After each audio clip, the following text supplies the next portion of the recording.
Hello, friends. Neotoy story here. Just making kind of an introductory announcement to my summer 2021 big project. I think it's almost unfair to say that it started this summer because, well, first of all, when I was 12 years old, I came up with this plan, my master plan for my whole life.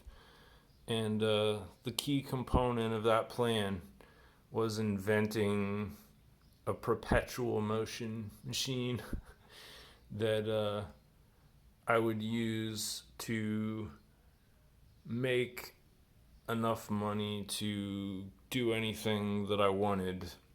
And of course, every inventor throughout history, every great inventor, I will say, has attempted at one time or another perpetual motion.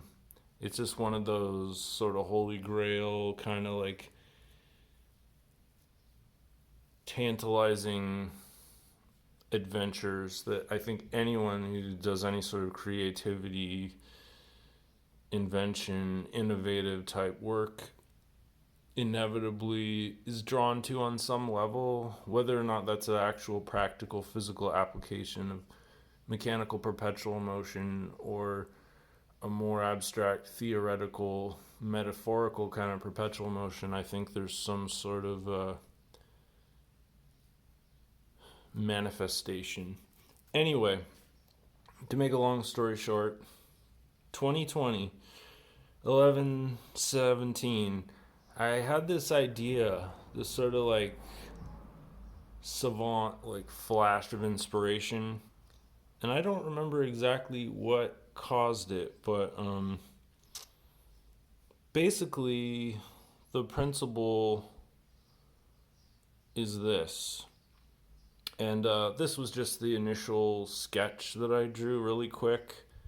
Just my absolute, utterly formative thoughts based on this flash of inspiration, which is the Curie temperature and its capacity to basically gate magnets, fixed magnets. So, for my experiment, for my implementation of perpetual motion, I am going to attempt to create a system that uses neodymium magnets, which have a Curie temperature of 90 degrees Celsius. For those of you who don't know, the Curie temperature is a temperature at which a fixed magnet will, I know there's various physical explanations for this, but to me, at the moment, it's inexplicable. But a magnet will actually just completely lose its electromagnetic field, or magnetic field, I should say, and enter an inert state once it gets to a certain temperature. And then when the magnet cools, the magnetic field will return. So, in other words, if you were able to control the temperature of a fixed magnet, you are able to effectively turn that magnet on and off as if with a switch. And as we all know, magnets are incredibly strong. Neodymium supermagnets, specifically, a tiny magnet can have a pull of hundreds of pounds. And if you think about it, that's just free energy. The compressive force of that field, of that magnetic field pulling against a ferrous piece of iron, like in the diagram, is unbelievable, really. And if you have a gigantic neodymium magnet, you're talking about, like tons of force, theoretically. Or if you have an array of magnets, like I want to do, you multiply the force by every one of those individual magnets, no matter how small or large it is. So, my idea is to put an induction coil around a piece of iron, pretty pure iron, which is somehow fixed to a neodymium magnet. Perhaps the iron surrounds the magnet, or it's at the end of the magnet. I haven't quite decided how that's going to work yet. And then the induction coil will be powered by like a kickstarting force, which will turn the magnet off effectively by raising the magnet to its Curie temp. And at that point, the magnetic field will be switched off, and some sort of actuator, or alternately, an electromagnetic coil, will harvest the energy of the release of the field. And I haven't really made up my mind yet if I want to try to harvest the restoration energy of the field as well. But I mean, that's just kind of a no-brainer. That's something you would assume you would want to do. Anyway, so the energy from switching the magnet on and off and the kinetic, whatever you want to refer to it as, the kinetic charge of that deactivation reactivation cycle. I've just termed it like a kinetic generator, which can be anything as simple as like a piston or a cam hooked up to an electric motor, which is really inefficient, but whatever. Generates electricity to power an actuator, and then some of the energy is recycled for the next switching cycle of the induction coil, which will, start the magnet again on its cycle of deactivation, reactivation. This was my initial idea, and then I was like, wait a second, there's no need for all this complicated mechanical, it doesn't need to be an electromechanical actuation, perpetual motion. It could actually just be straight up electromagnetic. If I figure out a really clever way to put an additional coil in there around the ferrous core, so that I was thinking maybe have a copper mass in there somewhere, and then as the ferrous material is moving, however it's going to be moving as the magnet is switched on and off, it will also be moving the copper. It'll be like a copper iron neodymium magnet sandwich, or hamburger or whatever. So it's moving, and the movement of the copper through the secondary coil, not an induction coil but a harvesting coil, would generate electrical energy as well.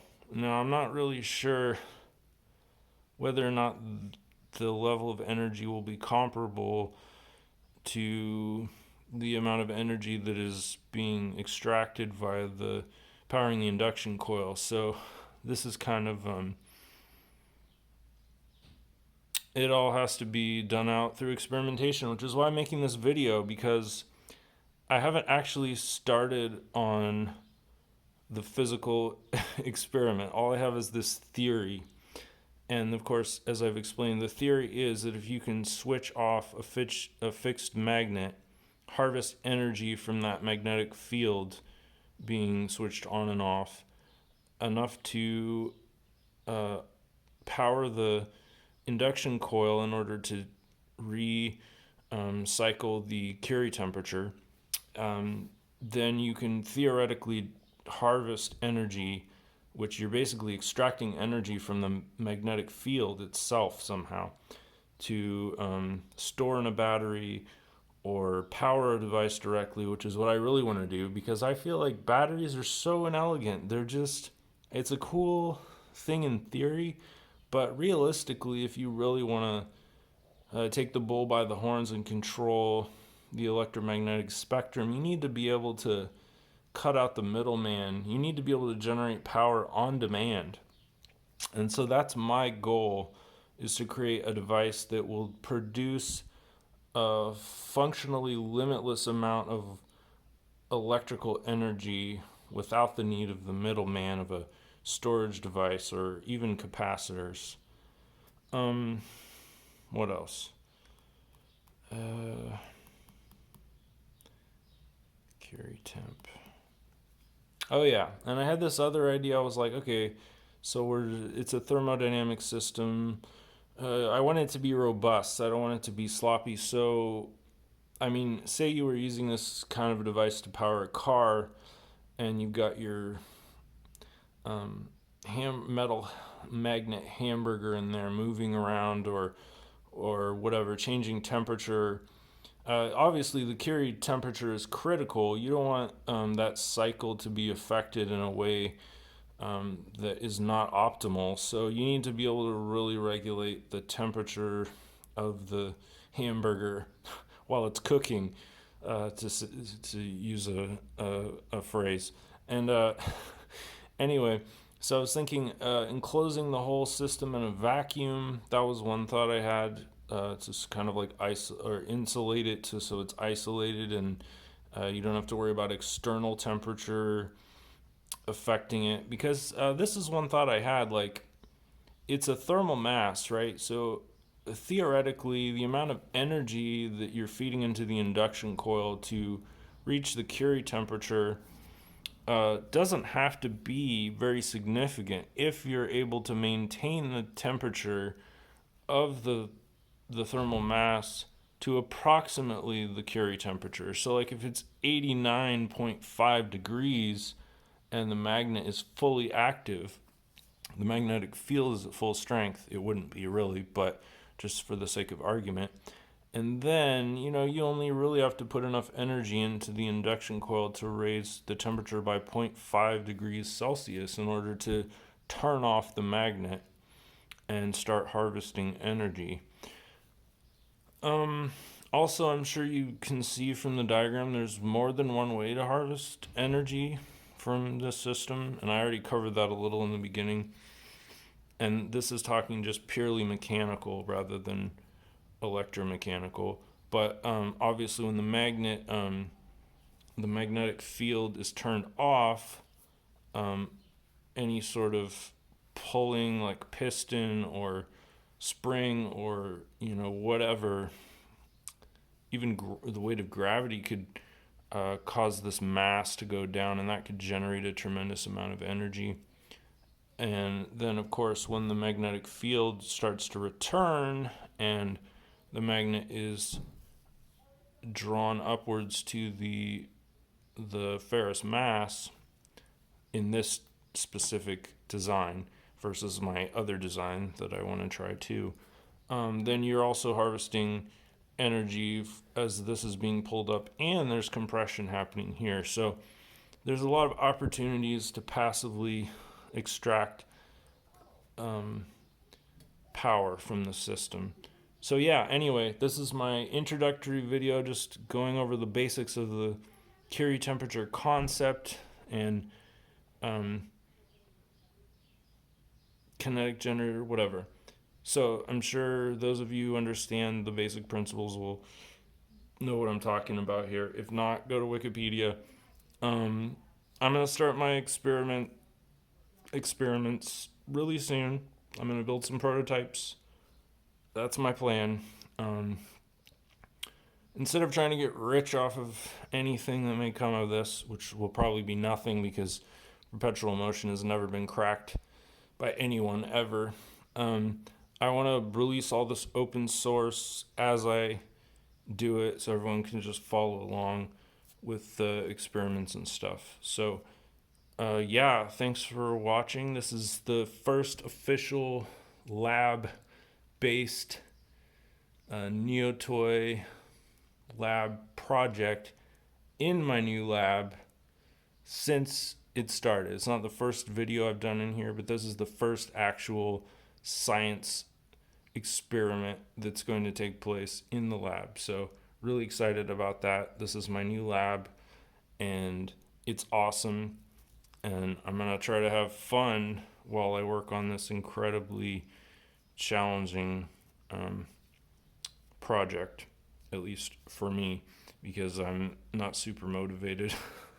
And I'm also really busy doing other things. So, yeah, I guess that's all I had to say. And thanks for watching.